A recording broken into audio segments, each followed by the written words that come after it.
I want to talk about the health that we just found out of Yara International. Literally just found this out the other day.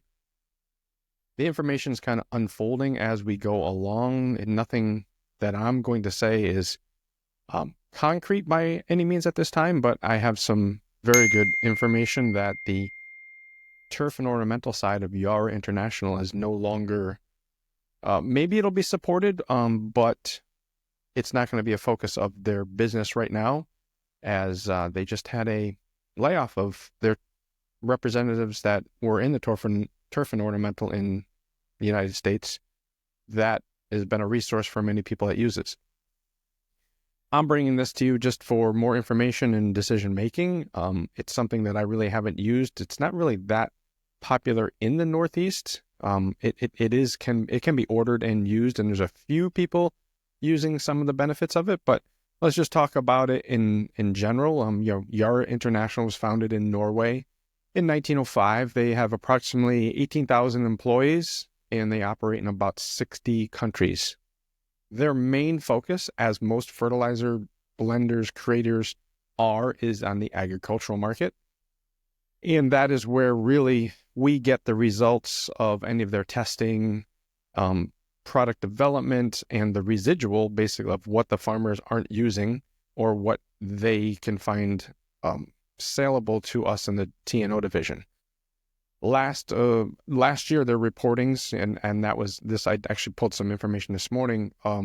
As of January 30th, they did $7.79 billion for the year last year, but they also did have a decrease of 7.6% in their overall market cap. So obviously they're seeing some negativity on some of the divisions that they're going, and why they chose turf and ornamental, maybe because it's a little bit more difficult. It's kind of the redheaded stepchild in the industry.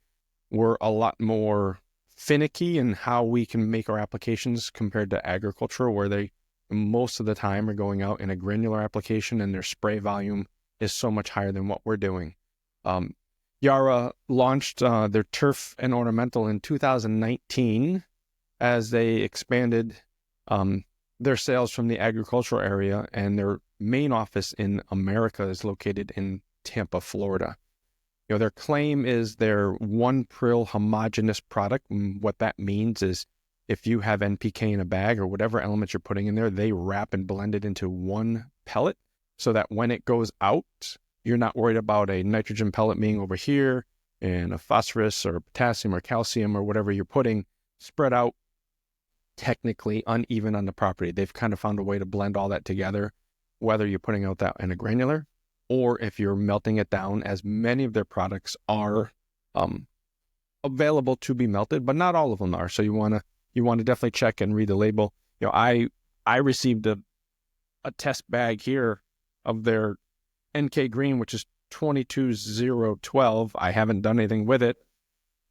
It's a nice bag. I guess this spring we'll have to try it on a small area. There's 5 pounds in this thing, I believe, or 10 pounds in this. But the big question is it going to be available? Is it just going to be product that's left and built already in the United States that's bagged and ready for shipment? Did you do an early order? You may want to reach out to your representatives and companies you're buying that from to make sure that the inventory is there.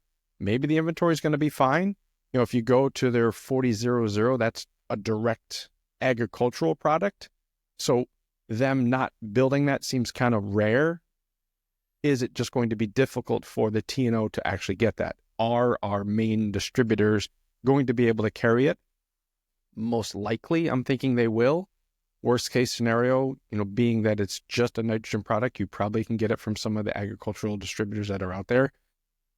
What I think is going to hurt them or hurt us in the market, again, I really haven't played with it, but talking to a lot of people across the country, is having the resources to lean on the factory reps that you guys have been leaning on these products to get precise, accurate dilution rates, application rates, temperature, sensitivity, creativity in their blends.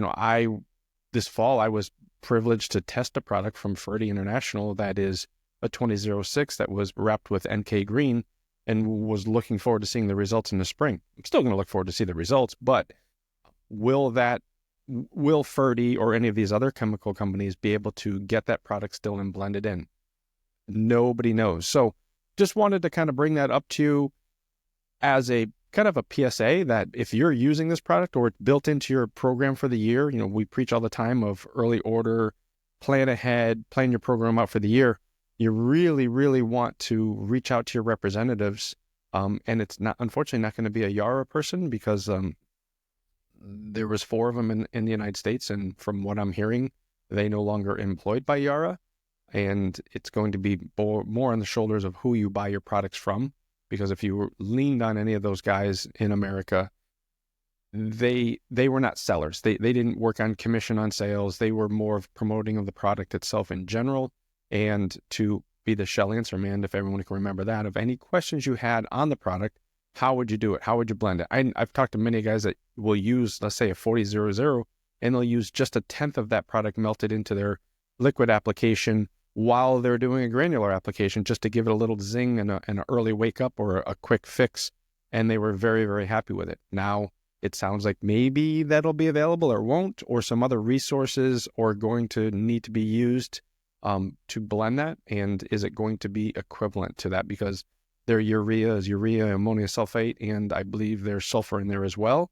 So, are you going to get that blend of all those 3 products from a straight urea product? No. So now you may have to do a little more mixing itself, some stabilization of nitrogen, worry about burn.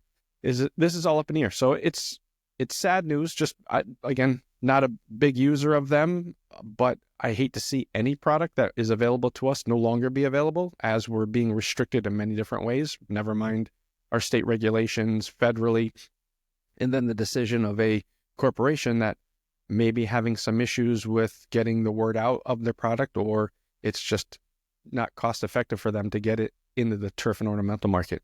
So as more things unfold, I will definitely keep you up to date. I have a bunch of emails sent out to some of the higher people up in Yara to see if they can respond back. I will be on social media posting any news that I hear from that at Root Development LLC. That's on Instagram, Facebook, all that stuff. But I will put another video out as soon as I hear more from anyone at higher up at Yara. And just make sure you check on your orders coming in this spring and your plans moving forward for the season. We'll talk to you soon.